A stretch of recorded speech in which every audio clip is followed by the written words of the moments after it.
In 1781, Thomas Jefferson warned that letting too many immigrants into a young republic too quickly could turn its lawmaking into a mixed, confused, distracted body. 20 years later, as President of the United States, he proposed throwing the doors wide open, handing full citizenship to a newcomer almost the moment he stepped ashore. Alexander Hamilton noticed, "It is January 1802. Hamilton is out of power. Jefferson holds the presidency. The Federalists are in retreat, but Hamilton still has a pen and a newspaper, the New York Evening Post, which he founded only weeks before. Writing under the Roman name Lucius Crassus, he begins taking apart Jefferson's first annual message to Congress, point by point. These are two pieces of that series, numbers 7 and 8. The subject is immigration and citizenship. Who gets the vote, how soon, and what a sudden rush of newcomers does to the character of a nation. Hamilton's weapon is Jefferson's own words. He sets the young philosopher of notes on Virginia against the sitting president of 1801 and asks how one man could argue both sides. To make the duel easy to follow, you'll hear two voices. One is Hamilton, building his case. The other is Jefferson in his own words. First, the cautious thinker of 1781, then the open-armed president 20 years on. When the voice changes, the speaker has changed. A quick note on the text. Hamilton wrote in dense, 200-year-old prose. What you'll hear is a modernized edition from updated works, rewritten in clear modern English with his argument kept fully intact. Number 7 runs the contradiction to ground. Number 8 builds Hamilton's answer. Not the closed door, not the open one, but a waiting period, time enough, he argues, for a stranger to become an American. Now, Alexander Hamilton writing as Lucius Crassus. The examination. Numbers 7 and 8. Numbers 7. Number 7. The next troubling part of the president's message is his proposal to remove every waiting period before immigrants can become citizens. On this issue, the president contradicts ordinary principles of self-government. He also contradicts himself.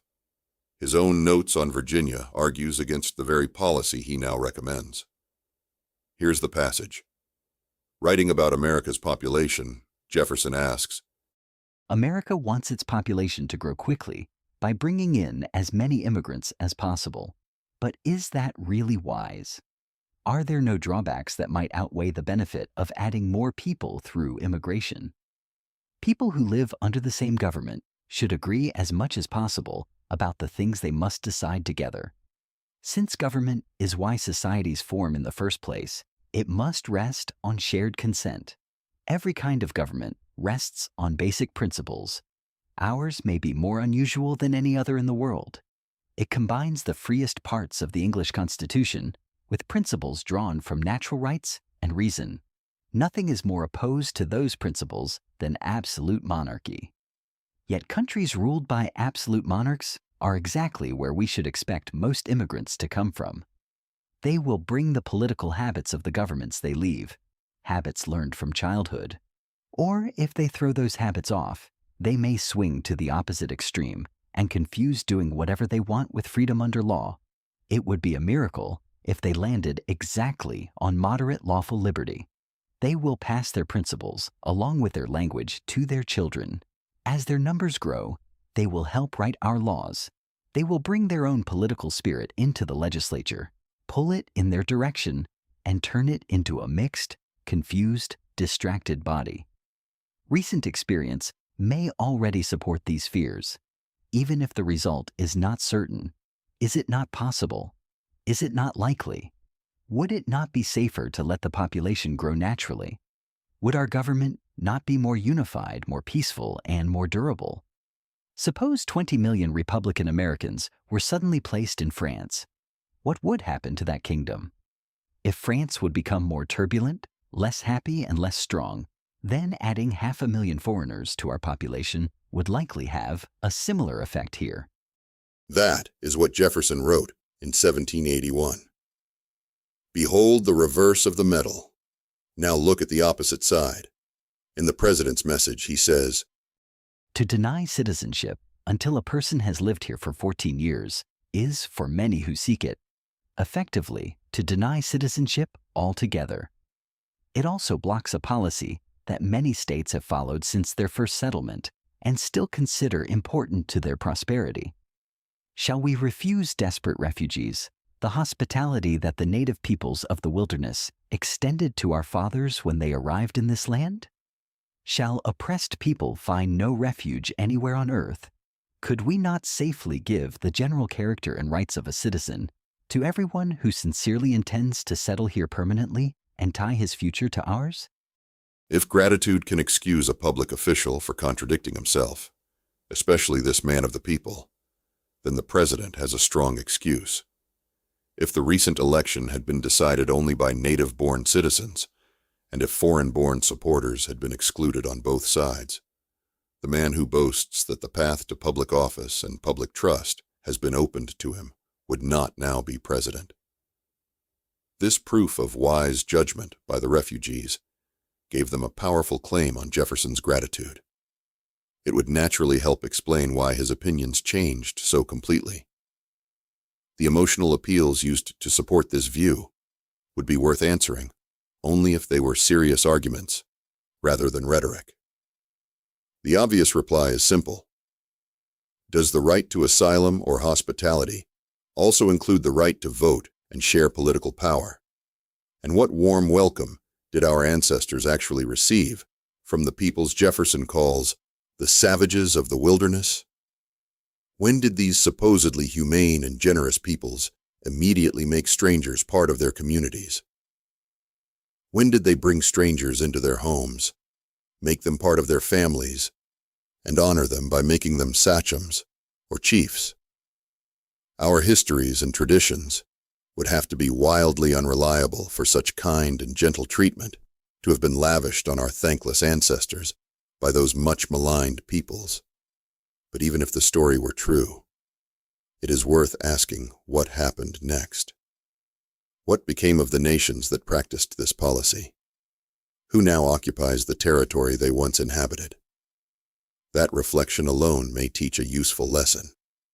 We may fairly ask what the president really means when he suggests that we treat non-citizens who come to this country inhospitably.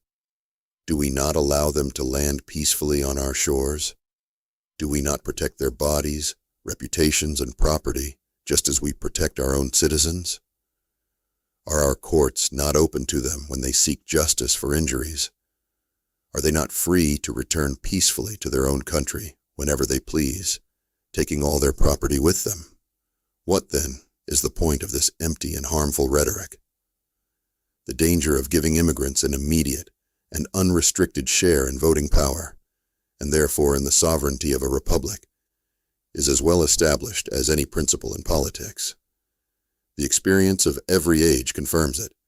For example, hardly anything contributed more to Rome's downfall than its too hasty extension of citizenship privileges to the inhabitants of Italy. Syracuse, too, suffered constant civil unrest after its tyrants were overthrown, and many foreigners were suddenly made citizens. Ancient, modern, and even American history all show what may happen when foreigners gain political power in a country too quickly.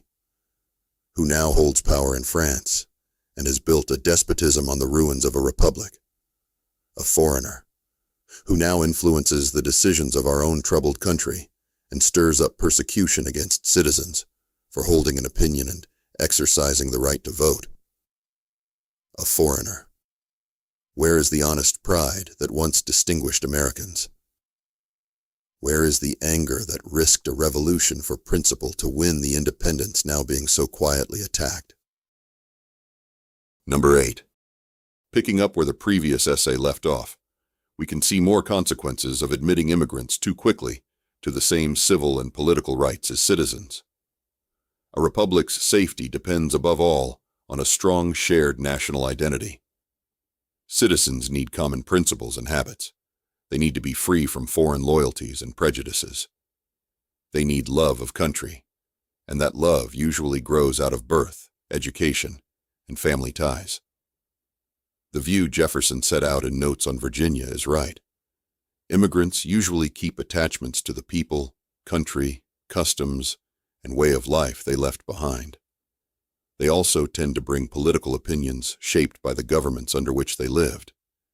And even if they come here because they prefer our government, how likely is it that they will already have the disciplined love of liberty that real Republican government requires? There may be individual exceptions, but this is the general rule. A large influx of immigrants therefore tends to produce a divided and unstable national identity.